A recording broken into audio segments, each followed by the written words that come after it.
Eu me chamo Carlos Augusto Camarão dos Santos. Fazem 3 anos que estou na Canção Nova. Eu andava de skate, eu era skatista, gostava do rock, ia para as baladas, gostava do rap. E as baladas não era balada de danceteria, era balada de rock, né? Porque era noturno, ali a gente tudo o pessoal dançando, fazendo aquilo que faz no rock, né? E assim, por incrível que pareça, Deus ele foi lá, né? Deus ele foi lá dentro mesmo, mas eu não percebi que Deus, só fui saber depois, né?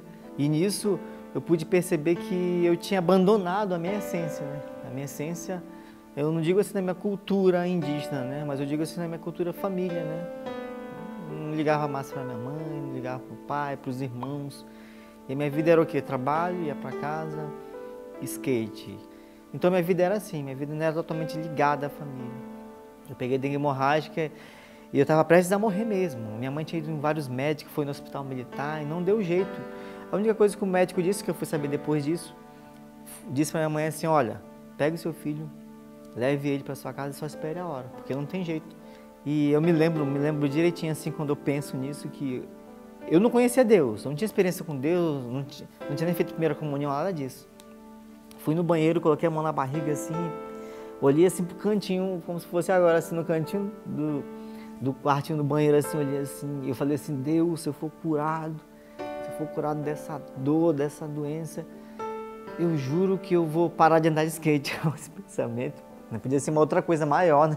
Falando assim, Deus, se tu me curar, eu vou te seguir. Nem isso eu falei, só falei assim, eu vou parar de andar de skate.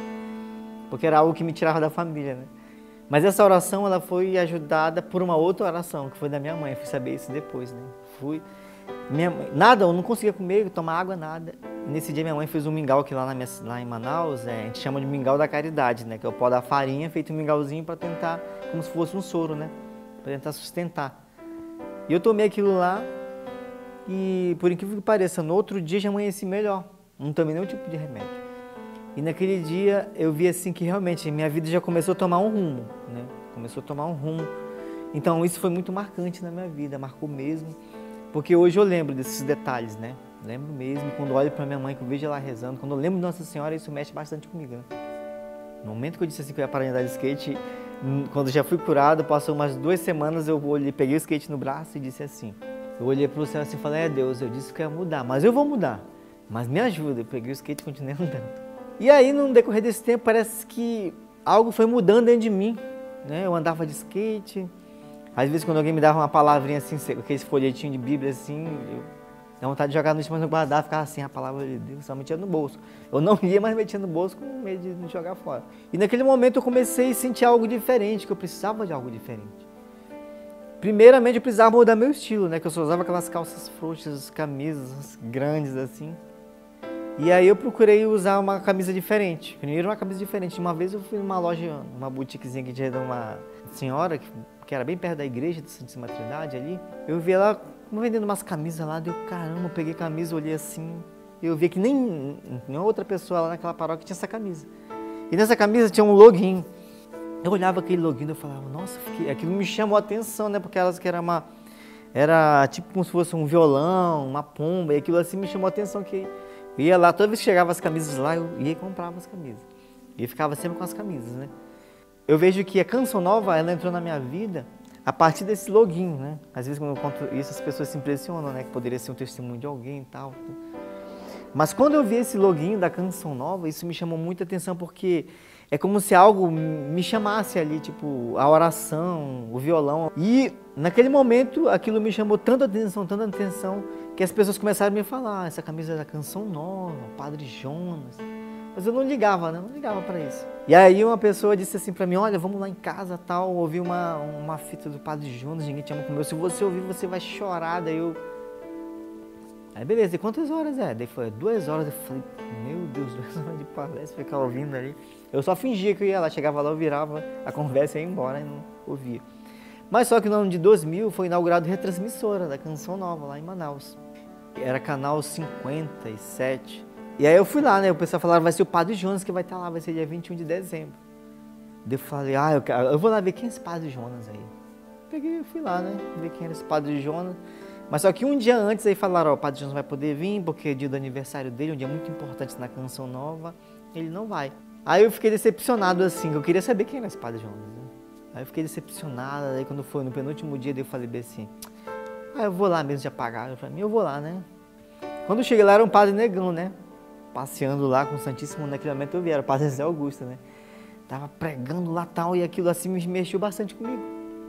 Mexeu bastante porque eu vim pra Canção Nova, porque eu queria ser padre, né? E quando eu fui andar dentro daquele encontro, assim, daí eu encontrei a Pombinha lá de novo, né? E aí de lá falou, é a Canção Nova, tal, nós vivemos da Providência. Naquele momento eu já me tornei sócio. E eu perguntei o que era Canção Nova. E aquilo me chamou a atenção tão forte, que eu comprava todas as palestras, eu ouvia as palestras, tudo que eu tinha distribuído às vezes para os jovens, né? Naquele dia, a Canção Nova marcou a minha vida, porque eu estava no processo de conversão, né?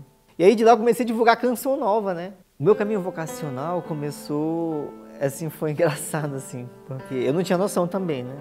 Não tinha noção, nunca tinha saído da minha cidade. E eu fiquei pensando assim, né? Porque lá no regulamento fala, né? Você precisa ser uma pessoa que trabalha, uma pessoa que participa da igreja, tudo, lá no caminho vocacional, lá na carta do caminho vocacional, escreve isso. Eu falei, nossa, e agora? Como é que eu vou passar? Né? Um tempo todo para fazer encontro vocacional, porque eu fui de navio, né? De barco, né? Eu vi assim, eu tenho que ir em frente, né? Foi difícil, né? Não foi fácil. Imagina você passa 5 dias navegando e depois mais 1 dia e meio de ônibus. Quando eu fiz o meu terceiro encontro vocacional em Palmas, eu recebi um não, né? E naquele dia que eu ouvi aquilo, chorei, fui no padre e confessei, padre, acho que eu fiz algum pecado que eu não sei, fui lá e uma coisa que eu fiz para Deus, Deus não quer me aceitar. Daí o padre disse bem assim, meu filho, Deus ele quer. Deus ele quer, você precisa saber esperar. Saber esperar e não parar, continua em frente. Deus não é Deus que está te tirando, né? Talvez seja até a prova de Deus para você. Não fica assim não chora, continua em frente. Naquele momento que o padre falou aquilo, me deu força, né? Aí eu falei assim, como que eu vou me aproximar da Canção Nova? Como que eu vou me aproximar? Porque eu moro muito longe, né? Como que eu vou ter uma proximidade?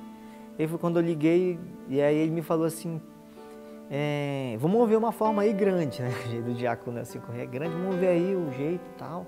Conversa com o padre Edmilson. Eu liguei pro padre Edmilson, então, eu posso ir na Canção Nova, nem que seja para ficar na barraca aí uns meses, aí eu fico aí, só para ter uma experiência, para saber se não for, eu vim embora para casa. E naquele dia o padre falou, não, pode vir, não precisa trazer barraca não, você fica num lugar aqui. Naquele dia que o padre me acolheu, é porque eu já tinha perdido a esperança mesmo. Naquele dia que ele me acolheu, parece que voltou tudo de novo, né? Ele me deu esperança. O padre Edmilson, assim, é algo que... É uma pessoa que tem a marca dele, né? Na minha história vocacional. Porque quando ele disse pra mim assim, pode vir, vamos ver um jeito de você ficar aqui. Me trouxe a alegria, né? Me trouxe a paz, assim, eu vou. Né? Mas eu vim decidido, né? Eu vou e eu sei que meu lugar é lá. Depois de todo esse tempo que eu passei, de todas essas coisas que eu passei na Canção Nova, toda essa dificuldade, mas também de fortaleza, né? Deus me pôde me dar um apostolado na Canção Nova. Esse apostolado é com jovens das ruas, né? Que trabalham, os jovens que mexem com DJ, com grafite, mexem com dança de rua. Deus me deu esse apostolado com esses jovens, né? Esse apostolado de mostrar para eles que tem como eles usarem a arte dele para o bem. Eu digo para você, jovem, não desista. Se hoje você está lá embaixo, se levante, erga a cabeça e olhe para Deus e diga assim, Deus tem algo para mim. Então, a minha mensagem final é essa, né? Nunca desista de Deus, tenha sempre esperança nele, porque sempre Deus tem algo para você.